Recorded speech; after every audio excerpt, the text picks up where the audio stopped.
नमस्कार, आपलं स्वागत आहे आयकॉन स्टील प्रस्तुत बिल्ड आयकॉन या उपक्रमामध्ये. आज आम्ही आलो परभणीमध्ये आणि माझ्यासोबत आहेत यंग इंजिनियर वसंत आहेरजी, जे मागच्या 2 वर्षांपासून या फील्डमध्ये काम करतात आणि आताच रेसिडेन्शियल प्रोजेक्ट्स वगैरे त्यांनी सुरुवात केलेली आहे.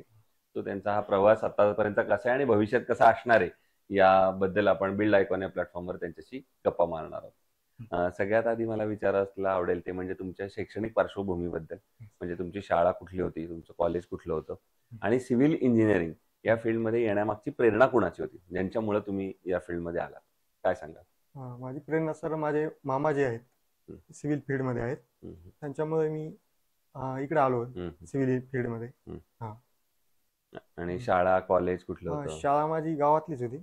निवासी हायस्कूल बाराशीमध्ये माझं 12th पर्यंतचं शिक्षण तिथं झालं आणि नंतर इंजिनिअरिंगला मी Shri Shivaji institute of engineering and management स्टडीला परभणीला शिक्षण पूर्ण झालं माझं, बीटेकची डिग्री पूर्ण. ओके. हं. आणि सिव्हिल इंजिनिअरिंग झाल्यानंतर जो पहिला प्रोजेक्ट मिळेपर्यंत एक सिव्हिल इंजिनिअरच्या आयुष्यात स्ट्रगल असतो हा हा की पहिला प्रोजेक्ट कसा. तर त्या पहिल्या प्रोजेक्टची काय आठवण आहे तुमची आणि कसा मिळाला होता पहिला प्रोजेक्ट? काय होता पहिला प्रोजेक्ट? पहिल्या प्रोजेक्टसाठी सर फार स्ट्रगल करणं लागलं आम्हाला. लोकांपर्यंत पोहोचणं लागलं. जे एक 3 महिन्याचा कालावधी आमचा त्यात गेला पूर्ण. त्यानंतर आम्हाला एक पहिला फर्स्ट प्रोजेक्ट एक सेकंड म्हणजे 2 फ्लोअरचा भेटला आम्हाला. ओके. हा कुणाचा होता तो, म्हणजे काय होता तो, कसा मिळाला पहिला प्रोजेक्ट? पहिल्या प्रोजेक्टसाठी सर फार स्ट्रगल करणं लागलं आम्हाला थोडं. ओके हा ओके. बरं, ठीक आहे. हा मग आता येऊया काही तांत्रिक प्रश्नांकडे. हा त्यातला पहिला प्रश्न असा आहे की आता तुम्ही फील्डवर पण काम करताय, हो हो तर याच्यामध्ये तुम्ही बघितलं असेल अकुशल कामगारांचं प्रमाण फार मोठं आहे हो हो आणि अशा अकुशल कामगारांबरोबर काम करताना काही धोका पण संभवू शकतो. हो ना. तर तुमचं याबद्दलचं मत काय आणि तुम्ही कशी ती परिस्थिती हाताळता?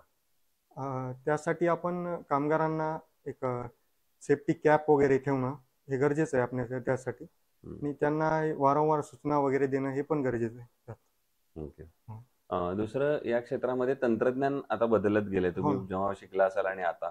तर या तंत्रज्ञानाचा फायदा आता रोजच्या आयुष्यात कसा होतो, म्हणजे सॉफ्टवेअर साईडनं पण आणि मशिनरी साईडनं पण? त्याचा भरपूर फायदा होतो सर आपल्याला. हम्म, हम्म. कारण आता नवीन नवीन टेक्निक ज्या आहेत त्या आपल्याला या फील्डमध्ये यूज करणं लागतात. हां बऱ्याच तशा टेक्निक आहेत. बरोबर. दुसरं, प्लॅन या स्टेजचं काय महत्व सांगाल तुम्ही?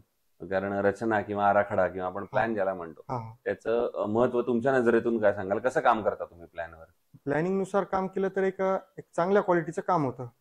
आणि जर विदाऊट प्लॅनिंग जर काम केलं तर काम बरोबर होणार नाही आपलं. हम्म, त्यासाठी प्लॅनिंग खूप महत्वाची आहे त्यात आपल्याला. हां बरोबर. दुसरं, आता तुम्ही रेसिडेन्शियल मध्ये काम करता, तर हां अशा वेळेला त्या कस्टमरचं म्हणणं असतं की आमचं घर जरा बजेटमध्ये बसवून द्या, हां एवढ्याच पैशात बसवून द्या. हो ना. आणि तुम्हाला असं वाटत असेल की इंजिनियर म्हणून की आपण चांगलं क्वालिटीवालं काम करावं. हं. तर क्वालिटी आणि बजेट या दोन्हीचा समतोल तुम्ही कसा साधता? क्वालिटी आणि बजेट यात बघायला गेलं तर एक तर क्वालिटी तरी चांगली भेटते किंवा बजेट त्यांच्याकडे नसेल तर हम्म, आपण त्यांना त्या बजेटमध्ये चांगल्या प्रकारचं काम करून द्यायचं. हां बरोबर. असं तुम्ही करता हो त्यामध्ये. दुसरा, आता एक वेगळा प्रश्न असा आहे की तुम्ही यंग पण आहात, इंजिनियर पण आहात, हां मूळचे परभणीचे आहात, हो म्हणून हो तुम्हाला एक प्रश्न असा विचारायचा आहे की परभणीच्या विकासाचं विजन हां एक इंजिनियर म्हणून तुम्हाला विचारलं तर तुमच्या डोळ्यासमोर कुठले मुद्दे येतात, ज्या मुद्द्यांवर आता काम करणं गरजेचं आहे जर परभणीचा आपल्याला सर्वांगीण विकास करायचा असेल आणि पुण्या मुंबईच्या तुलनेत हां परभणीला जर पुढे न्यायचं असेल, तर हां. कुठली अशी क्षेत्र आहेत ज्याच्यावर आता आपल्याला काम केलं पाहिजे? एक तर डेव्हलपमेंट क्षेत्र म्हणण्यापेक्षा एक पूर्ण जो रेसिडेन्शियल एरिया आहे किंवा कमर्शियल त्यात जास्त फोकस देणं गरजेचं आहे. आणि डेव्हलपमेंटसाठी एक MIDC वगैरे अवेलेबल असणं गरजेचं आहे. बरोबर. हं. पण अशा वेळेला शासन काय पावलं उचलू शकतं असं तुम्हाला वाटतं?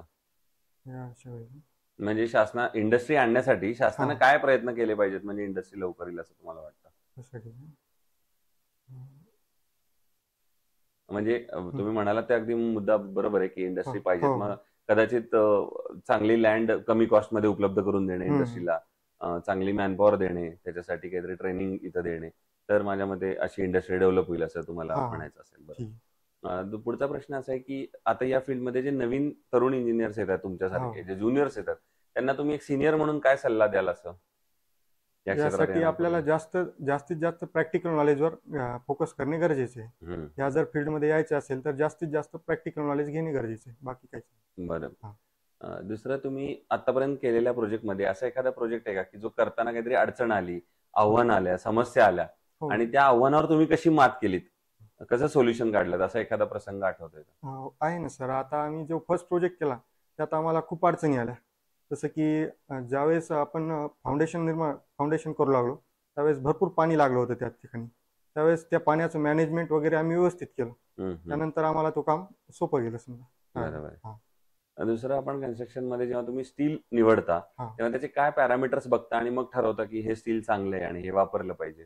त्याचे फर्स्ट ऑफ ऑल आपण त्याचा रेट वगैरे बघतो, त्यातली डक्टिलिटी आणि त्यामध्ये असणारा एक डक्टिलिटीचा एक गुणधर्म वगैरे असं बघून घेणं लागतं. बरोबर. दुसरं, आयकॉन स्टील तुम्ही आतापर्यंत कधी वापरलंय का आणि तुमचा अनुभव कसा होता? हो, चांगलं आहे. आयकॉन स्टील आपण वापरतो, आपल्या साईडवर रेग्युलर चालू आहे आयकॉन स्टील. बरोबर. हा. आणि सर्व्हिस म्हणून पण त्यांचा अनुभव हो, कसा होता? सर्व्हिस पण चांगली आहे त्यांची. अरे. टाइम टू टाइम सर्व्हिस आहे. वा. सो हे होते इंजिनियर वसंत आहेरजी, आणि मी सांगितलं तसं त्यांनी आताच या कामाला सुरुवात केलेली आहे. अजून भविष्यात खूप मोठा टप्पा त्यांना गाठायचा आहे. पण असे भविष्यात असेच आयकॉनिक प्रोजेक्ट तुमच्या हातून घडावेत, हा. याच आयकॉन स्टील तर्फे मनपूर्वक शुभेच्छा. धन्यवाद.